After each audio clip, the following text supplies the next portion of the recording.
ரோகிணியை சிக்க வைக்கிறத தவிர மற்ற எல்லா வேலையும் கச்சிதமாக நடந்துட்டுருக்கு அப்படின்னு நினைக்கிறவங்க மறக்காம வீடியோக்கு ஒரு லைக் பண்ணிக்கோங்க.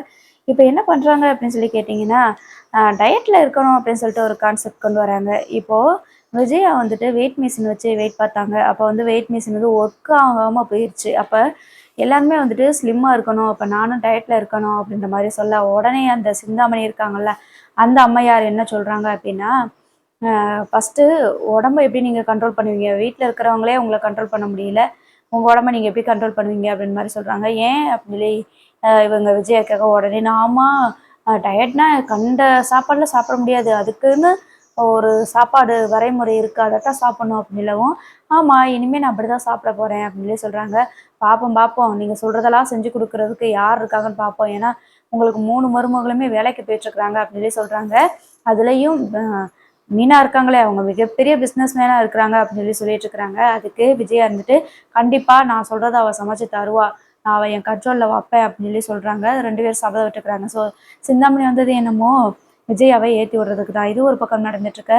இப்போ கடைக்கு வந்துட்டு ஒரு டயட்டில் இருக்கிற ஒரு லேடி வந்துட்டு டிவி பர்ச்சேஸ் பண்ண வராங்க. ஸோ அவங்களுக்குள்ள பேசிட்டு மனோஜை வந்து டயட்டில் இருக்க சொல்லிட்டு போகிறாங்க. அது மட்டும் இல்லாமல் ஒரு கார்டு கொடுத்துட்டு போகிறாங்க. இப்போ என்ன நடக்கும் அப்படின்னா, மனோஜ்கிட்ட அந்த கார்டு, விசிட்டிங் கார்டு இருக்கு இல்லையா, அதை வச்சு இவங்க விஜயாவும் மனோஜும் போயிட்டு அந்த டயட் சார்ட் இருக்கு இல்லையா, என்ன சாப்பிடணும், காலையில் என்ன சாப்பிடணும் அப்படிங்கிறத வந்துட்டு ரெடி பண்ணி கொண்டு வராங்க.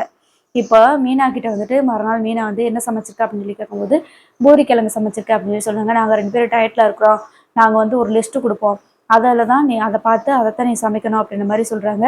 உடனே முத்து இருந்துட்டு, லிஸ்ட்டில் இருக்கிறத சமைக்கிறதுக்கு இவனை நீ என்ன ஹோட்டல் வச்சிருக்கிறியா இல்லை நீ வச்ச ஆளா அப்படின்ற மாதிரி சொல்லுறாங்க. ஏன், அவள் சமைக்கிறது தானே செய்கிறா, அவள் தானே நம்ம வீட்டில் சமைக்கிறா, இப்போ நாங்கள் என்ன தேவையோ அதை தான் கேட்குறோம், அதை தான் அவள் சமைச்சு கொண்டு வரணும் அப்படின்னு சொல்லி சொல்கிறாங்க. இது ஒன்றும் ஹோட்டல் இல்லை அப்படின்னு சொல்லிட்டு அண்ணாமலை இப்போ வந்து சத்தம் போடுறாங்க. அதெல்லாம் எனக்கு தெரியாது, நான் டயட்டில் இருக்கேன், நான் என்ன கேட்குறோன்னா அதை தான் சமைக்கணும் அப்படின்னு சொல்லிட்டு விஜயா சொல்கிறாங்க. இந்த பூரி கிழங்குலாம் சாப்பிட முடியாது அப்படின்னு சொல்லிட்டு அதை தூக்கி வீசிடுறாங்க. உடனே முத்துக்கு கோவம் வந்துடுது. வேண்டாம் வேண்டாம்னு சொல்லுங்கள், எதுக்கு இப்படி சாப்பாடு எறிகிறீங்க அப்படின்னு சொல்லிட்டு கோவப்படுறாங்க. அது மட்டும் இல்லாமல் நீங்கள் டயட்டில் இருக்கீங்க அப்படின்னா நீங்களா செஞ்சு சமைச்சு சாப்பிட்டுக்கோங்க, மீனெல்லாம் செய்ய மாட்டா அப்படின்ற மாதிரி சொல்கிறாங்க.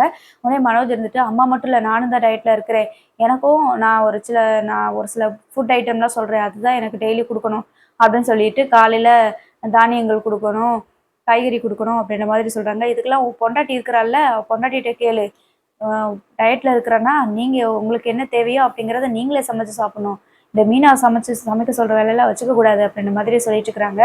அதெல்லாம் முடியாது, எங்களுக்கு வீட்டில் யார் சமைக்கிறாங்களோ அவங்கள்ட்ட தானே சொல்ல முடியும் அப்படின்னு சொல்லிட்டு இருக்கும்போது தான் மீனாக்கு வந்து கோவம் வந்துடுது.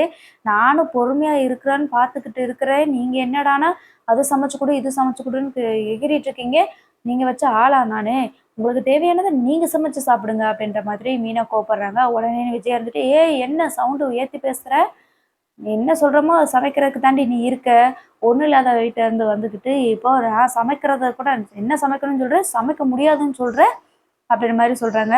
இல்லை உங்களுக்கு ஏதாவது வேணும்னா சொல்லுங்கள், நான் செஞ்சு கொடுக்குறேன், ஆனால் கண்டவங்களுக்குலாம் செஞ்சு கொடுக்கணும்னு எனக்கு அவசியம் இல்லை அப்படின்னு சொல்லும்போது ரோகிணி இருந்துட்டு, யாரை மீனா கண்டவங்கன்னு சொல்கிறீங்க அப்படின்னா, ஆமாம் அந்த நிற்கிறாரு அவங்க புருஷனை தான் நான் சொல்கிறேன், உங்கள் புருஷனுக்கு தேவைன்னா நீங்கள் சமைச்சு கொடுங்க, அவர் டயட்டில் இருக்கணும்னா நீங்கள் பார்த்து ஒன்று செஞ்சு கொடுங்க, நான் எதுக்கு செஞ்சு கொடுக்கணும், இன்னொரு தடவை எனக்கு நான் டயட்டில் இருக்கேன், எனக்கு அது செஞ்சு கொடு இது செஞ்சு கொடுன்னு ஏதாவது சொன்னீங்க, சுடுதண்ணியை காய்ச்சி மூஞ்சில் ஊற்றிடுவேன் அப்படின்ற மாதிரி நம்ம மீனா வந்து பேசுகிறாங்க.